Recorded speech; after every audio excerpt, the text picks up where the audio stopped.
social media networking as a creative, that it can kill you as a young artist from comparison, from distraction from the actual creative work you need to do. And also it can be a false indicator of how far you really are along with your creativity or your success.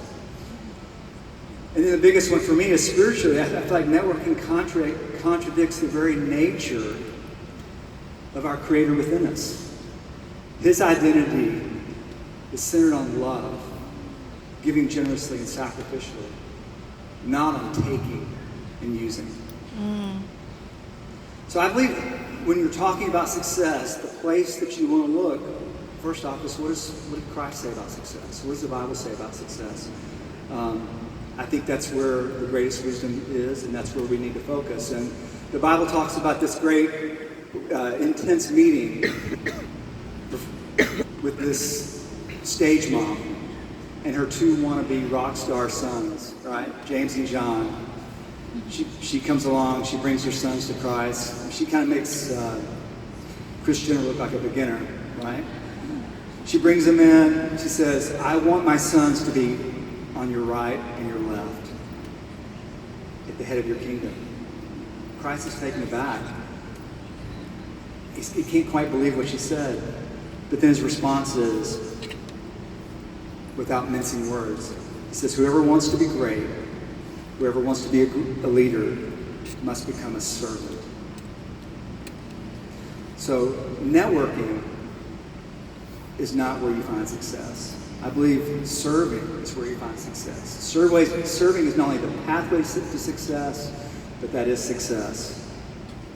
These two worldviews are really at odds. I see it in my students every day. I see it in young creatives that I'm working with on entertainment, legal work, and the services I provide. But here's some good news. It's good news for all of you, for all of us. Do you feel like you're not good enough? I don't have the talent. I don't have the skill. I don't have the experience. Martin Luther King Jr. said it so well. He said, anybody can be great because anybody can serve. See, the heart of networking is rooted in selfishness, taking and using, while Christ teaches us that true success comes through serving, giving generously, and loving others without reservation. So you must begin to see and understand that God's order and the culture system of order are often polar opposites. Very much like what Pastor Alex's new book theme is based on. There's an opposite view. A couple of years ago, I was sitting down with a young executive who was about to move from one record label to another. He was trying to make sure he was making the right decision. He was responsible for a lot of really important artists. And he came to me and he said, boy, I really would appreciate your counsel. Thinking about moving here, certainly there's a better paycheck, but I just want to make the right decision. He kept saying words like, I just feel like this new place is going to be a great place for me to grow. And I just see a lot of growth potential. And he kept using the word about me and about growth. And I said, that's all great, but I think the question you always need to start with when you're looking at a career change or any sort of change in life is this new opportunity a great place for me to serve? And then secondly, is my assignment at this current place of serving truly coming to an end? It's always about others.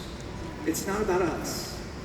And so we have to view every decision and major decision through that lens.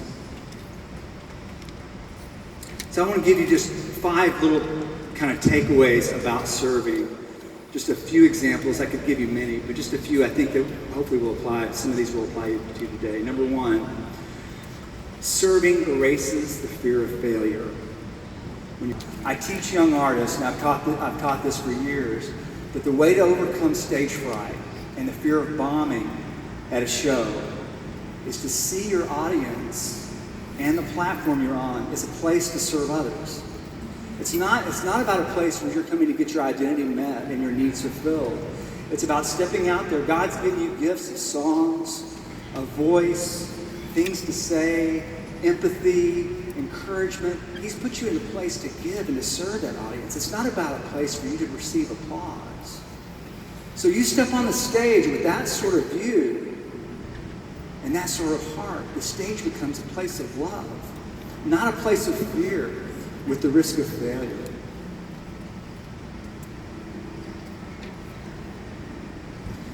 That not only applies to creatives, but for any of us in the business, where you're doing a presentation, sales, any sort of public speaking, that applies. Number 2, serving creates purpose. When your work is centered on others, purpose and contentment are found.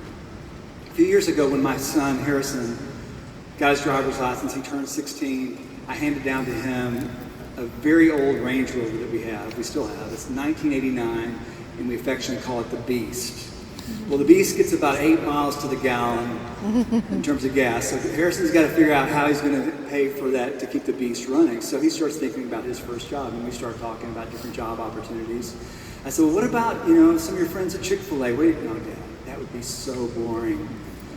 Okay, well, what about that new Publix they're building down the way? You could get something that would be boring. Well, what about the juice bar? Boring. I'm like, okay, Harrison, enough with the boring. I need to help you get a different view on what not only your first job's about, but all your future jobs about. You've got to begin to say, what are my gifts and talents and abilities, and where is a place not for my needs to be met, but where can I step into and actually serve others? Good. Yeah. That's an important principle that we all need to be passing along. And part of it is stepping into a new job, stepping into a first job, and saying, God, I want to be used to serve. Because there is no dream job, right? But by serving and serving others, you can find purpose and contentment that can make the most difficult job, the most boring job, still feel like a dream. Number 3, serving creates value for you and for others. We're now in a world where you can be famous for being famous. Popularity of social media people like the Kardashians and Logan Paul, it really misleads all of us. You have to really ask, what are they creating? What sort of value are they bringing to the world? What are they leaving in terms of a legacy? So it's easy to, when you see the success of people like that, it's easy to buy into that promise. If I can just make myself visible, if I want to basically to attract new clients and build a business, it's all about visibility, massive visibility. So a few years ago, I was of the same mindset. I booked a trip to Austin, Texas for the South by Southwest Music Festival. Hundreds and hundreds of bands, lots of opportunities for new entertainment clients for me. So I went, spent a lot of money, a lot of late nights, handed out business cards, met John Mayer's manager, met everybody, met all sorts of people, came back. I'm thinking, wow, what a great investment. Waited for the phone to ring. Crickets. Not one call. And then God and I had a little meeting about it. First off, he said, did you ask me about that trip to Austin? Did you consult with me? No, sir. And then while you were there, you sure were focused on you, your business, your law practice. Where were you in terms of the people you met, in terms of their loneliness, their brokenness, where they were? And a lot. So I'm like, boy, I missed it. He's like, yeah, you did. He's like, don't do that again. last time. So I think I was trying to make myself visible. See, with serving, it's about making ourselves available. Giving value lasts. It's important. Next, serving creates provision.